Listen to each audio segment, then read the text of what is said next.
masuk pada materi pertama, yaitu pengertian pengolahan limbah. Pengolahan limbah adalah proses menghilangkan suatu zat yang berbahaya yang dapat merusak lingkungan. Tujuan pengolahan limbah itu untuk menjaga lingkungan dari berbagai macam pencemaran yang terjadi. Adapun macam-macam pengolahan limbah terbagi menjadi 3, yaitu pengolahan limbah padat, yang kedua pengolahan limbah cair, dan yang ketiga pengolahan limbah gas. Untuk pengolahan limbah padat terbagi menjadi 4 metode. Yang pertama, sanitary landfill, yang kedua insinerasi, dan yang ketiga pembuatan kompos, yang keempat daur ulang. Baik, langsung saja saya ke materi sanitary landfill. Pada metode sanitary landfill, sampah yang ditimbun dalam lubang yang dialasi lapisan lempung dan lembaran plastik untuk mencegah penembasan limbah ke tanah. Materi yang kedua yaitu insinerasi. Insinerasi adalah pembakaran sampah atau limbah padat menggunakan suatu alat yang disebut insinerator. Kelebihan dari proses insinerasi adalah volume sampah berkurang sangat banyak, bisa mencapai 90%. Selain itu, proses insinerasi menghasilkan panas yang dapat dimanfaatkan untuk menghasilkan listrik atau untuk pemanas ruangan. Yang ketiga yaitu pembuatan kompos. Metode ini adalah dengan mengolah sampah organik seperti sayuran, daun-daun kering, kotoran hewan melalui proses penguraian oleh mikroorganisme tertentu. Pembuatan kompos adalah salah satu cara terbaik dalam penanganan sampah organik. Baik, materi selanjutnya adalah daur ulang. Daur ulang adalah proses untuk menjadikan suatu bahan bekas menjadi bahan baru dengan tujuan mencegah adanya sampah yang sebenarnya dapat menjadi sesuatu yang berguna, mengurangi penggunaan bahan baku yang baru, mengurangi penggunaan energi, mengurangi polusi, kerusakan lahan, dan emisi gas rumah kaca jika dibandingkan dengan proses pembuatan barang baru. Pengolahan limbah air terbagi menjadi 3. Yang pertama itu pengolahan primer, di mana pengolahan primer adalah proses pengolahan secara fisika yang terdiri dari yang pertama penyaringan, yang kedua pengolahan awal, yang ketiga pengendapan, yang keempat pengapungan. Adapun yang kedua itu pengolahan sekunder atau secondary treatment. Tahap pengolahan sekunder merupakan proses pengolahan secara biologis yang terdiri dari metode trickling filter, metode activated sludge, metode treatment ponds or lagoon. Baik, yang keempat adalah pengolahan tersier, di mana pengolahan ini dilakukan jika setelah pengolahan primer dan sekunder masih terdapat zat tertentu dalam limbah cair yang dapat berbahaya bagi lingkungan atau masyarakat. Pengolahan tersier bersifat khusus, artinya pengolahan ini disesuaikan dengan kandungan zat yang tersisa dalam limbah cair atau air limbah. Metode pengolahan tersier jarang diaplikasikan pada fasilitas pengolahan limbah. Hal ini disebabkan biaya yang diperlukan untuk melakukan proses pengolahan ini cenderung tinggi, sehingga Materi selanjutnya yaitu desinfeksi.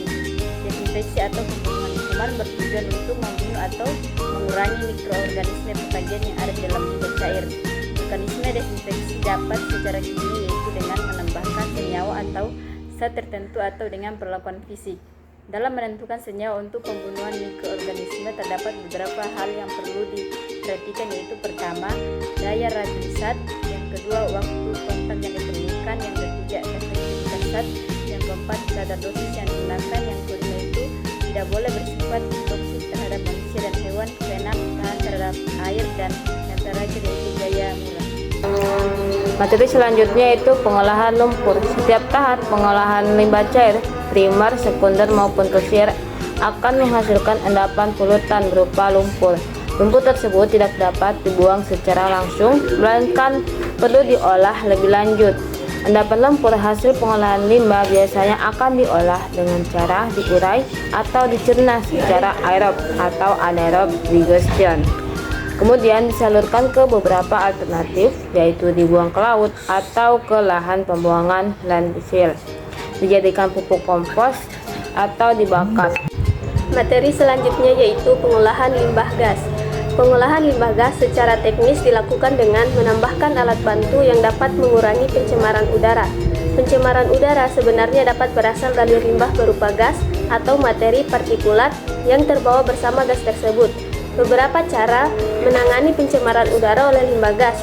Yang pertama, mengontrol emisi gas buang. Yang kedua, menghilangkan materi partikulat dari udara pembuangan. Ada filter udara, pengendap siklon, filter basah, pengendap sistem gravitasi, pengendap elektrostatik. Adapun materi yang ketiga yaitu pengolahan limbah cair, di mana pengolahan limbah cair harus dilakukan dengan tepat. Limbah cair menjadi salah satu jenis limbah yang banyak dihasilkan dari proses produksi industri, sehingga limbah begitu identik dengan sampah industri. Sayangnya, karena pengolahan yang kurang tepat, tidak sedikit kasus pencemaran lingkungan yang terjadi, sehingga sumur warga tercemari. Berikut cara penanganan limbah cair dapat dilakukan dengan yang pertama, penyaringan.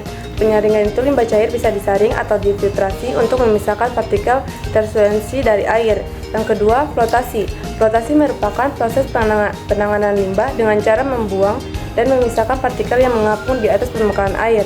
Yang ketiga, absorbasi atau penyerapan. Proses absorbasi ini dilakukan dengan menggunakan karbon sehingga partikel yang tidak dibutuhkan bisa terserap dan dipisah dari air. Yang keempat, pengendapan. Pengendapan dapat dilakukan dengan tujuan supaya bahan yang tidak mudah larut bisa terpisah dari air. Yang kelima, penyisian. Penyisian dapat dilakukan dengan cara mengoksidasi limbah cair sehingga zat organik beracun bisa terpisah dari air. Selanjutnya, menghilangkan material organik. Pada cara penanganan limbah cair ini dilakukan dengan cara memberikan mikroorganisme supaya material organik dalam air hancur atau hilang. Selanjutnya, menghilangkan organisme penyebab penyakit. Pada proses ini, kita bisa menggunakan sinar ultraviolet ataupun menambahkan klorin. Lanjut, penghancuran partikel perusak. Ini perlu dilakukan untuk melindungi alat dari partikel-partikel yang bersifat merusak. Selanjutnya, penggunaan kolam oksidasi. Ini merupakan metode penanganan limbah cair secara biologi. Lanjut, pengurangan limbah cair. Jumlah limbah cair bisa dikurangi dengan cara mengefisiensikan proses produksi sehingga jumlah limbah cair yang dihasilkan bisa diminimalisir. Baiklah, itulah materi yang dapat kami sampaikan. Kurang dan lebihnya mohon dimaafkan. Kami tutup dengan ucapan wabillahi taufiq wal hidayah. Wassalamualaikum warahmatullahi wabarakatuh.